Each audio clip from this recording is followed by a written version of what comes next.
So once we have installed our server license, as was demonstrated in our last video, ISL Conference Proxy, we will have access to the Server Administration section, which can be accessed via localhost or the defined DNS address, and clicking on Server Administration. In this video, we will go over the different types of users and their permissions, which range from Server Administrator to Domain Administrator to Basic User. Domain administrators can modify permissions and settings for users within their own user domain, whereas server administrators can modify permissions and settings for any and all users within ISL Conference Proxy, regardless of their domain. Now, one of the first crucial things to understand about ISL Conference Proxy is that there is a difference between a server administrator account and a user account. A server administrator account is specifically for accessing this server administration portal, whereas a user account is for logging into the self-hosted portal in order to establish sessions. So let's head over to User Management, located near the bottom of the left side menu, and click on Create User. Now, the first thing we can see is that this new user is going to be created under the default domain. This can be changed now or later. Different user domains can feature unique rules, different teams, software behavior, as well as different customizations tailored to our company's requirements. So for example, one domain could have an ISL Lite with a custom logo, and another domain could have an ISL Lite with a different custom logo. We'll go more in depth on this topic in a future video, but for now, let's just proceed with the default domain. From here, we can enter the desired username and password, which needs to be inserted so the user can log in. We can then leave this option ticked if we would like to require the user to change their password upon first login. But for the sake of this demonstration, let's uncheck that. We can leave the personal information fields blank for now as well. Okay, so once we have clicked Create, we are automatically redirected to our new user's settings.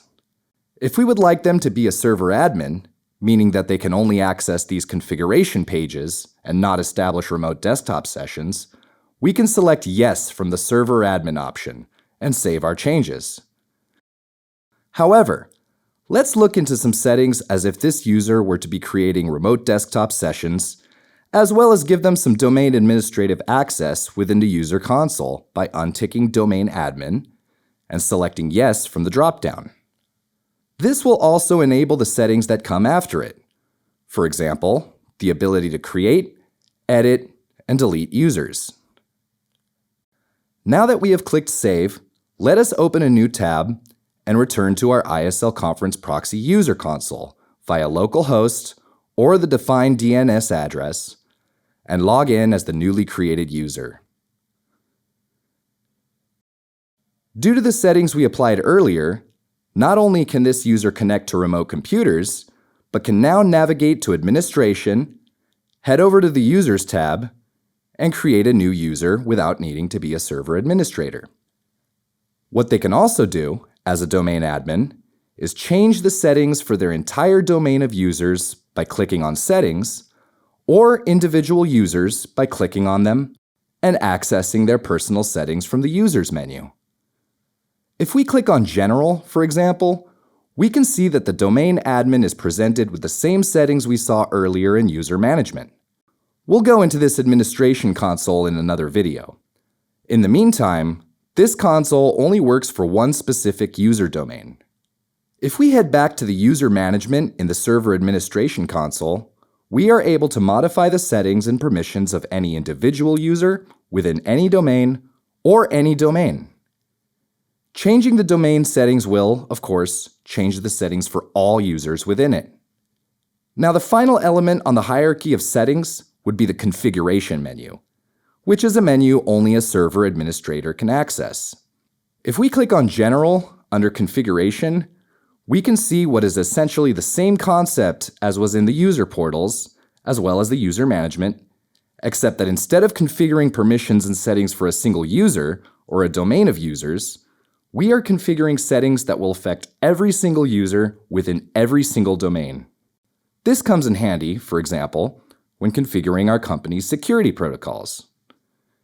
If we just navigate to Security under Configuration, We can untick Log in without configured two-factor authentication and select No from the drop-down settings.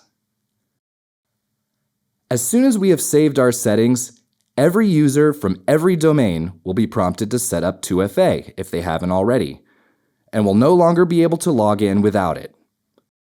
So that was a basic overview of all of our server license users and their permissions. Please get in touch if you require any further assistance by clicking on our live chat. See you in the next video.